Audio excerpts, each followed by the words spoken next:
할렐루야. 네, 오늘 이 주님의 거룩한 날 주의절을 찾아오신 여러분들을 환영하고 축복합니다. 자, 옆 사람과 인사합시다. 반갑습니다. 잘 될 겁니다. 여러분 표정 보니까 지금까지 잘 됐고 앞으로도 잘 될 줄로 믿습니다. 네. 여러분이 아시다시피 지난주에 우리 통장님하고 마을 주민들이 글쎄 사택과 식당벽 또 이 쭉 라인으로 그림을 그려주셨어요. 여기 보시면 이렇게 열심히 프린트 칠을 하고 있습니다. 사택벽입니다. 열심히 앉아가지고 칠을 해주시고요. 또 이거는 식당벽인데 저기 호수아비 서 있고 참새 4마리 있네요. 제가 칠해달라고 부탁한 적도 없는데 하나님의 은혜 가운데 통장님께서 또 이렇게 여러 사람들을 통해서 교회를 또 사택을 이렇게 깨끗하게 해주셨습니다. 또 오늘 요 이제 들어오시다 보면 요 교회 입구 마을 1000평인데요. 여기에다가 유채꽃을 심고 바람개비까지 달아가지고 아주 이 시국 이통이 아주 이 당진시의 아주 명소가 되었습니다. 할렐루야. 그런데 여러분 혹시 그거 알고 계시나요? 지난 4월 13일 날 우리 당진시에서 최초로 시국 이통 마을이 탄소 중립 시범마을로 선정이 됐습니다. 네, 박수 한번 쳐주셔야죠. 지금 이 사진은 우리 차민의 통장님하고 우리 당진 시장님하고 같이 협약식을 맺는 그런 사진입니다. 자, 우리 시국 이통 동네가요 복받은 동네예요. 이렇게 좋은 통장님이 나오셔가지고 마을을 정말 예쁘게 살기 좋은 마을로 만들어 주셨습니다. 네. 제가 마음 같아서는 꼭 업어드리고 싶은데 보니까 나보다 더 건강해. 내가 엎어야 될 판이요. 네. 이제 앞으로 우리 통장님께서 계획한 많은 사업들이 있는데 주님 안에서 잘 될 줄 믿습니다.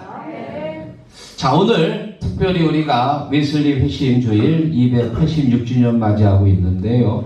여러분 1738년 5월 24일 15분 전 9시 왜 8시 45분이라고 안 하고 15분 전 9시라고 하느냐? 그분이 일기에다 그렇게 적었거든. 그래서 지금까지도 그렇게 말하고 있는데요. 35살의 웨슬리는 선교에 실패하고 나서 방황하면서 영국의 올더스케이 거리를 걷고 있었습니다. 그러다가 어디선가 찬송 소리를 들은 거예요. 이거 무슨 소리지? 자신도 모르게 찬송 소리를 따라 이렇게 걸어가는데 보니까 그 거리에 천막 집회가 열린 거예요. 그래서 무심코 안으로 들어갔습니다. 마치 찬송이 끝나고 한 청년이 나와서 로마서 1장을 쭉 읽어가고 있는데 1장 17절 복음에는 하나님의 의가 나타나서 믿음으로 믿음에 이르게 하나니 기록된 바 오직 의인은 믿음으로 말미암아 살리라. 할렐루야. 그 말씀을 듣는데 갑자기 가슴이 막 뭉클해지면서 뜨거워졌다는 거예요. 뜨거워졌다는 거예요. 물론 그전에도 그 성경을 많이 읽었겠지요. 아마 수십 번도 더 읽었을 텐데 마침 그날 그때 그 시간 그 들었던 그 말씀이 가슴에 팍 꽂히면서 바로 이거다. 2년 동안 방황했던 웨슬리의 방황이 끝나고 그때부터 말을 타고 다니면서 본격적으로 전도를 하기 시작했는데 영국 전역에 복음의 역사가 일어나고 감리교회가 세워지고 그리고 전 세계에 감리교회가 세워졌더라. 믿습니까? 저는 오늘 이 뜻깊은 웨슬리 회심주일을 맞이해서 오늘 본문의 말씀을 가지고 감리교인의 3가지 H라는 제목을 정했습니다.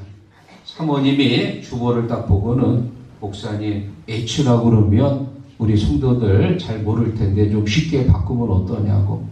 여러분 제목만 어렵지 들어보면 똑같은 얘기요. 똑같은 얘기.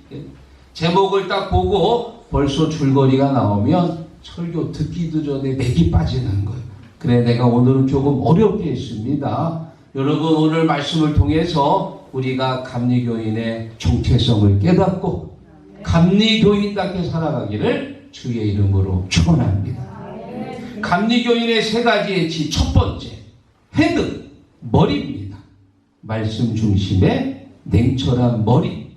이 말은 우리가 신앙생활하면서 여러 가지 많은 문제들을 만날 텐데 그 문제들을 말씀 안에서 냉철한 머리를 가지고 판단하고 분별하시기를 주의 이름으로 축원합니다. 웨슬리 목사님은 자기를 소개할 때 책의 사람, 성경의 사람이라고 소개합니다. 웨슬리 목사님은 성경을 늘 연구하고 성경 안에서 해석하고 성경 안에서 적용합니다. 성경을 떠난 말씀, 성경을 떠난 적용은 하나님의 뜻에 맞지 않습니다. 항상 말씀 중심, 말씀으로 해석하고 말씀으로 적용했던 말씀의 사람이 누구냐? 바로 웨슬리 목사님이세요. 웨슬리 목사님의 일기가 지금까지도 우리에게 전해지고 굉장한 역사적인 자료로 잘 활용하고 있는데 웨슬리 목사님이 일기에서 성경에 대해서 이렇게 말합니다. 나는 꼭 한 가지 알고 싶은 것이 있습니다. 그것은 하늘나라로 가는 길입니다. 하나님은 그것을 가르치기 위하여 오셨습니다.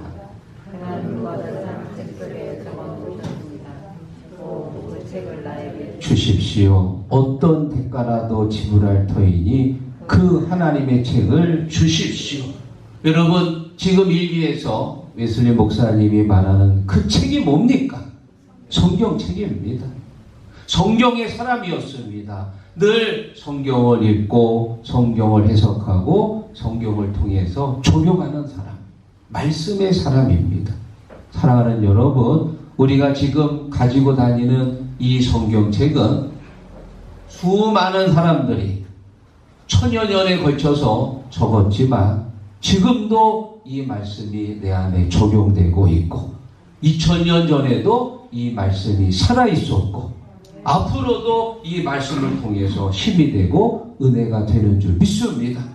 그래서 요한계시록 1장 3절에 말합니다. 이 예언의 말씀을 읽는 자와 듣는 자와 그 가운데 기록한 것을 지키는 자는 복이 있나니 때가 가까우니라. 할렐루야. 여러분 말씀을 읽고 듣고 지키는 그 자체가 복이 되는 줄 믿습니다. 왜냐? 말씀이 살아있기 때문에 그래요. 그래서 2000년 전에 읽었을 때도 말씀이 내 삶에 역사하시고 지금도 말씀을 읽으면 내 삶에서 역사하시고 1년 후에도 10년 후에도 언제 어느 때 읽어도 항상 말씀이 내 삶과 적용돼 가지고 말씀을 통해 힘이 되고 은혜가 되는 줄 믿습니다. 웨슬리 목사님에게 가장 큰 영향을 주었던 사람들이 바로 이 모라비안 교도들입니다. 여러분이 모라비안 교도들은 독일의 경건주의자들인데 웨슬리가 32살에 저 미국의 인디안들을 선교하기 위해 배를 타고 조지아주로 가는데 그만 큰 풍랑을 만납니다. 그 당시 그 대서양길, 지금도 미국에서는 엄청난 많은 자연재해들이 일어나고 있는데 그전에는 더 대단했지요. 막 풍랑이 치면서 배가 막 휘청거리고 막 뒤집어지려고 하는데 웨슬리가 겁이 나가죠.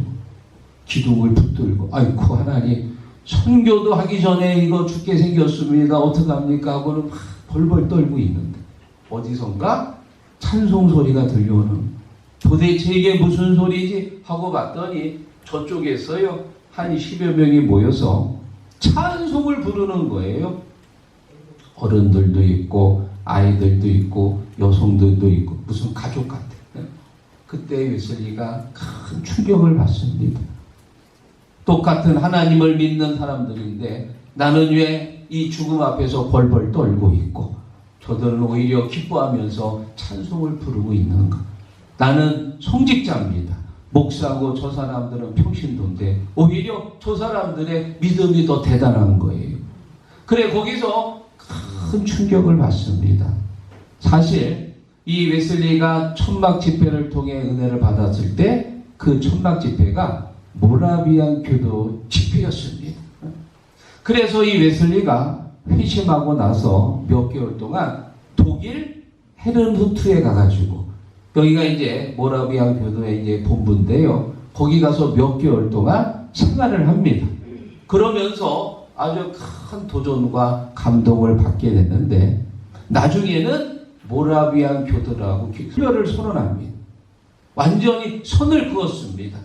선을 긋게 된 이유가 뭐냐? 그들의 교리 때문이에요. 모라비안 교도들은 하나님을 믿으면 그때부터 완전한 성화를 이룬다고 믿었어요. 더 이상 갈등도 없고 죄도 짓지 않고 온전히 하나님만 바라보며 믿음으로 살아간다. 그렇게 믿었는데 그런데 웨슬리는 아니었습니다.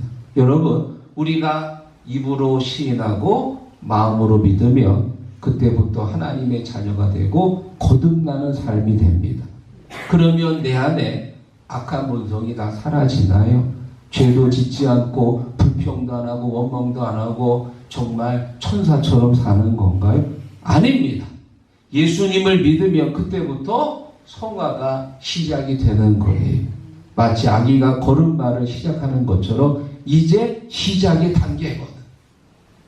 바울 사도도 로마서 7장 21절에 고백하기를 내가 한 법을 깨달았더니 곧 선을 행하기 원하는 나에게 악이 함께 있는 것이다.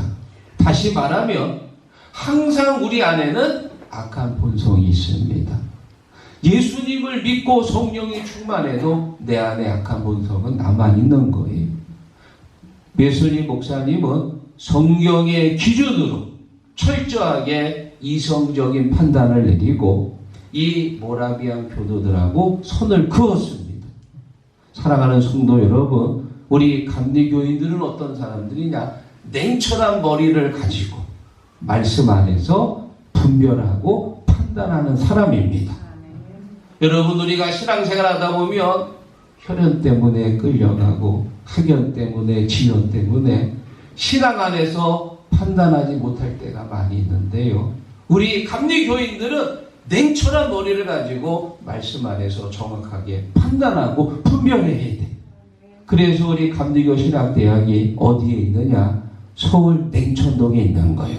왜? 냉정하게 판단하라 그 말이야. 믿습니까? 우리 감리교인들은 웨슬리 목사님처럼 냉철한 머리를 가지고 판단하는 신앙인이 되시기를 주의 이름으로 축원합니다. 자, 그리고 두 번째 감리교인 두 번째 H는 바로 헐트입니다. 마음. 어떤 마음이냐? 활활 타는 뜨거운 마음을 가지시기를 주의 이름으로 축원합니다. 웨슬리 목사님이 회심하고 나서 그 다음에 이제 완전히 달라지는데 가장 큰 변화가 뭐냐? 설교하는 장소가 달라졌어. 어디가 달라졌다고요? 장소가 달라져서 장소. 회심하기 전에는 웨슬리 목사님이 늘 설교했던 장소는 교회입니다. 특히 웨슬리 목사님은 성공회에서 목사 안수를 받은 성공회 목사입니다. 여러분 이 성공회는 물론 우리 한국에도 있지만 이게 많지는 않지요. 영국의 황실 종교요. 영국에서 인정하는 국교입니다.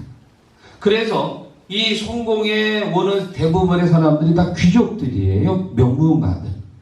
그런데 웨슬리는 회심하고 나서 교회가 아니고 교회 밖으로 나와서 거리에 나가서 전도하고 또 시장에 가서 전도하고 전도의 장소가 달라진 거예요. 장소. 그러다 보니까 설교하는 대상도 달라졌지.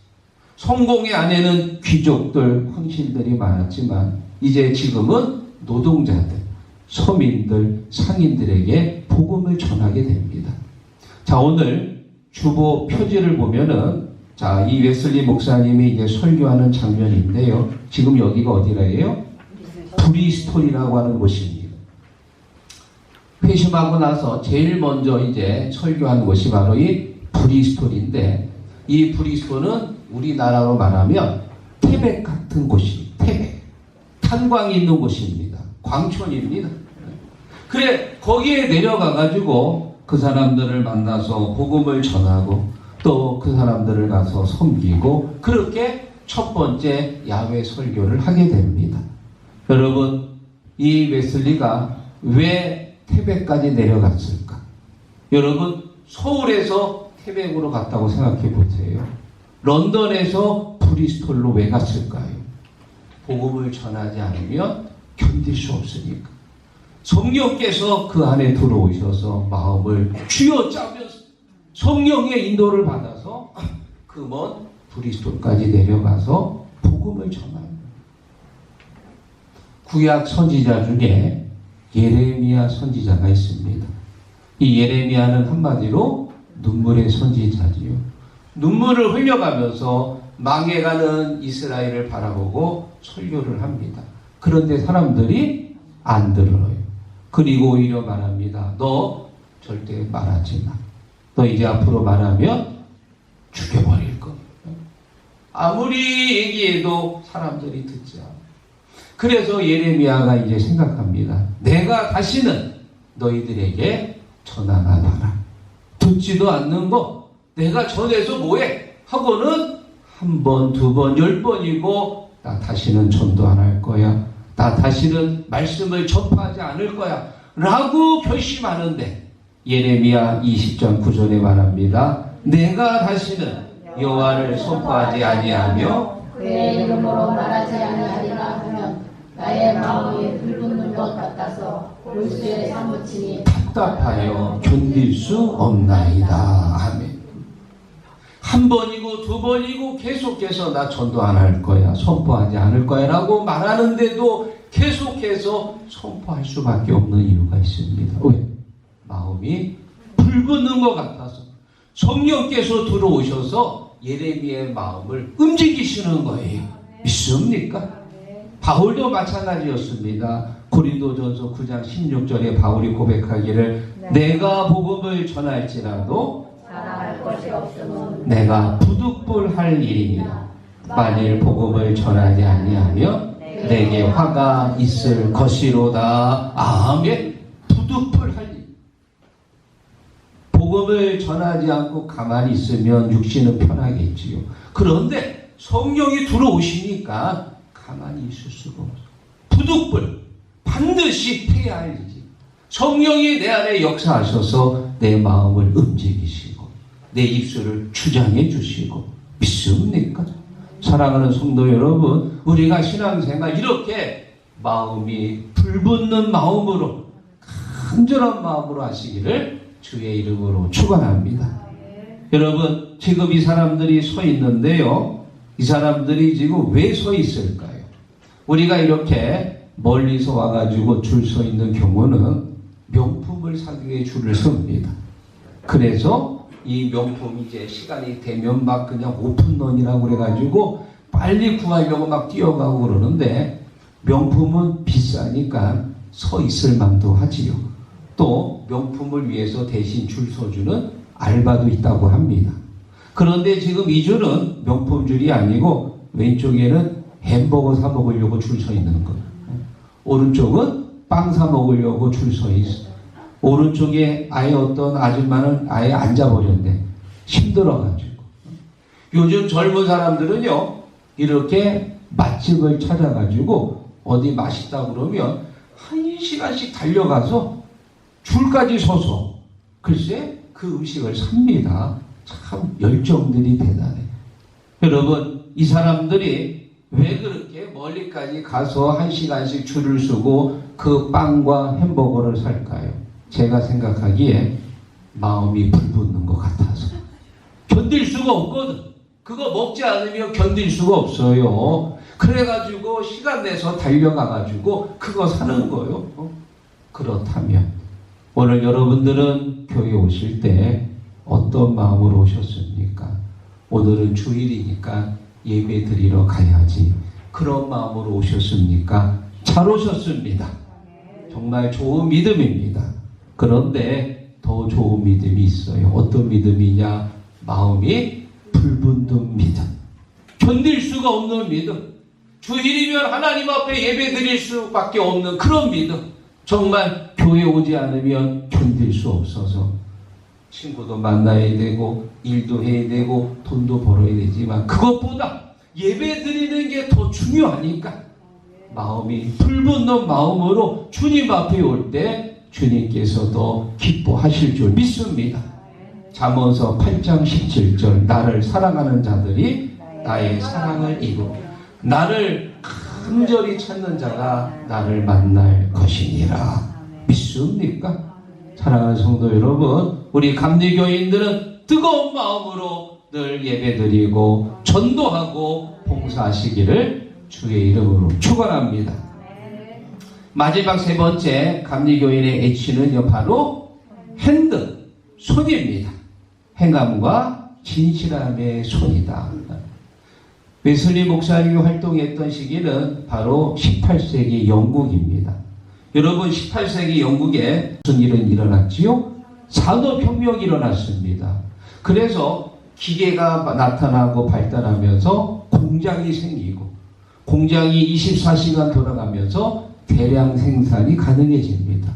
그러다 보니까 사람들의 그 인력이 완전히 값싼 노동력으로 떨어져 가지고 사람들의 인권과 존엄성이 땅바닥에 곤두박질 칩니다. 이 당시 웨슬리가 그런 모습을 보면서요, 웨슬리는 영국의 대다수를 차지하는 노동자들에게 가가지고 그들에게 복음을 전하고 그들과 함께 생활합니다. 특히 웨슬리의 복음의 특징이 뭐냐?